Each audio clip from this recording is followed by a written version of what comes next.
peterboykin.com. Hi folks, this is Peter Boykin again, peterboykin.com. I am running for Lieutenant Governor of North Carolina, and I'm doing another viral video. Yes, I haven't shaved, and yes, I'm sitting in my car, because I've got those critics on the left that complain about this guy with the crazy hair, hadn't shaved yet, sitting in his car, oh my god. Well, you know, you make the studio where you have it when you're grassroots. And I'm going to do these regular segments on our Go Right News.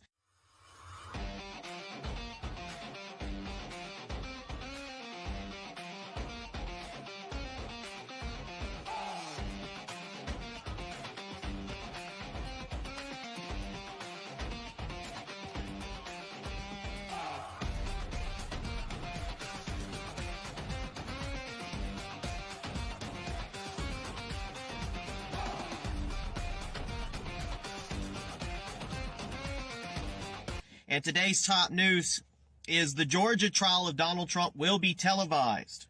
The trial of former President Donald Trump in Fulton County, Georgia, which have already had like 5 people stabbed in that prison in this last week, is set to be made accessible to the public through television and live streaming, according to the decision by Fulton County Superior Court Judge Scott McAfee. Remember, this news is brought to you by Peter Boykin for Lieutenant Governor of North Carolina. Life, liberty, justice, freedom, all should be protected, and our constitutional rights should be protected. Meanwhile, Arizona cannot keep Trump off the 2024 ballot. Arizona Secretary of State Adrian Fontes crushed the hopes and dreams of liberals and rhinos alike, announcing he can't use the 14th Amendment to keep former President Donald Trump off the 2024 ballot. Now, zooming out, Section 3 of the 14th Amendment bars citizens from holding office if they partook in, quote, insurrection or rebellion against the United States. This is why, since day one, the media and Democrats have branded the January 6th riot as a, quote, insurrection. Now, back in the news, Fontes previously left the door open to using the amendment to keep Trump off the ballot, but he conceded that Arizona law prevents him from doing so, saying the Arizona Supreme Court said that because there's no statutory process in federal law to enforce Section 3 of the 14th Amendment, you can't enforce it. He did covet his concrete by calling the Arizona's law, quote, stupid. Now, the numbers are an August poll found that Trump holds a lead over Biden in Arizona, 45-43, in a hypothetical 2024 matchup. Meanwhile, Joe Biden seeks increased funding for Ukraine while providing limited support to Lahaina, and that's in Hawaii. President Joe Biden has requested Congress to approve an additional $24 billion in aid, I've lost count how much we're sending, and weaponry to Ukraine. Now, in contrast, he recently allocated $95 million for the reconstruction of Lahaina, an American city grappling with the deadliest fire in over a century in Hawaii.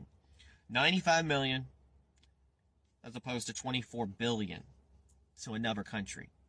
Biden wants more Ukraine cash, gives my peanuts. Joe Biden asked Congress to approve an additional $24 billion in aid and weapons for Ukraine, and by contrast, he recently allocated just $95 million to aid in the rebuilding of that American city in Hawaii after the deadliest fire in more than a century.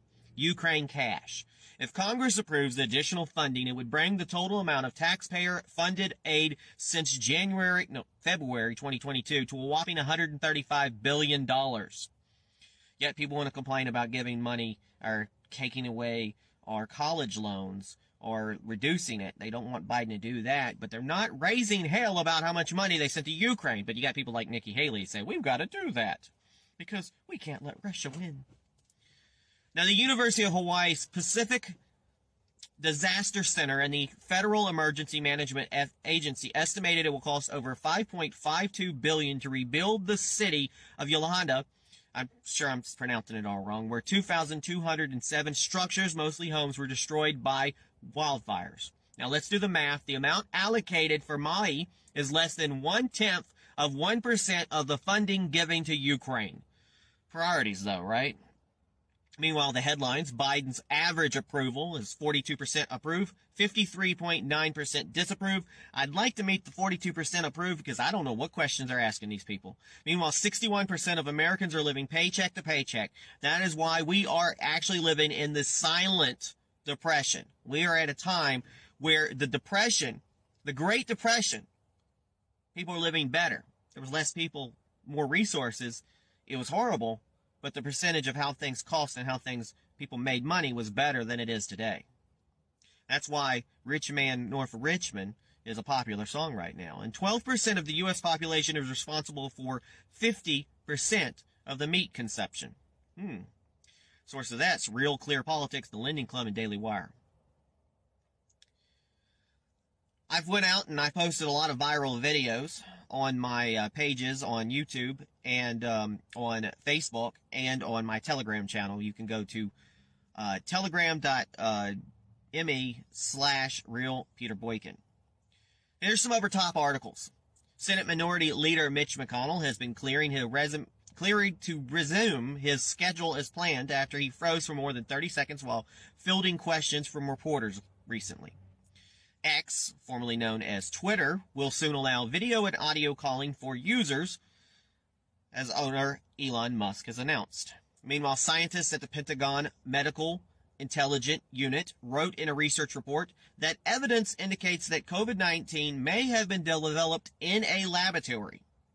Meanwhile, Joe Biden, this is kind of messed up here. Joe Biden will be in Alaska on the upcoming anniversary of the 9/11 terrorist attacks, making him the first president to not memorialize the day at either the White House or 3 attack sites. That's just sad. Like, people are like, let's just move on. Let's just ignore it. Kind of reminds me of those Republicans on stage that said, well, that's the past. January 6th is the past, and let's just move on to the future. Meanwhile, the Pentagon announced that a new website will release the declassified information about UFOs. And this is what really makes me mad. I did a whole video about this. Former Proud Boys leader Joe Biggs was sentenced to 17 years in prison over his role of the January 6, 2021 riots at the U.S. Capitol. And honestly, folks, that's upsetting, and it goes back to what those other presidential nominees were on stage were talking about, how they wanted to just move along. They just wanted to move along. Let's forget about the past. Do you trust them that they will pardon, or Pence or any of those people will pardon the J6 people who did not get equal justice? And you know why they're after Joe Biggs and Enrique, who wasn't even in D.C. because he's not even allowed in D.C., how they're after them for big time in jail because Donald Trump supported the Proud Boys. It's all about getting Donald Trump. At the end of the day, it's always been about getting Donald Trump. And that is the Go Right News of today.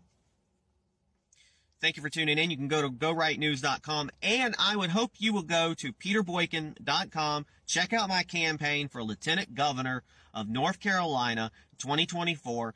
You know, I have an opinion, folks, about a lot of things. I read a lot of news, but I also am not stuck just with a right Republican-leaning, mindset about everything. I will call people out. There's an opponent of mine right now called Hal Leverman that I called him out. And he's kind of answered back in a way. And he's wondering about where the party went wrong. What's with the culture of their party? And why is the Republican Party changing? Because it's not matching the culture he wants. And at the end of the day, he claims he's working for the citizens, or he's going to work for the citizens. Well, obviously the Republican Party has changed. The party of Trump was always there. And we are of many cultures in the Republican Party, and many religions, and many moral codes, and many views. And if you're going to be in office, you need to start taking up for we the people. You need to start listening. And you might have to represent them using a different standard than one you totally agree with. And that's how I handle things if I'm elected. God bless everybody. Peace.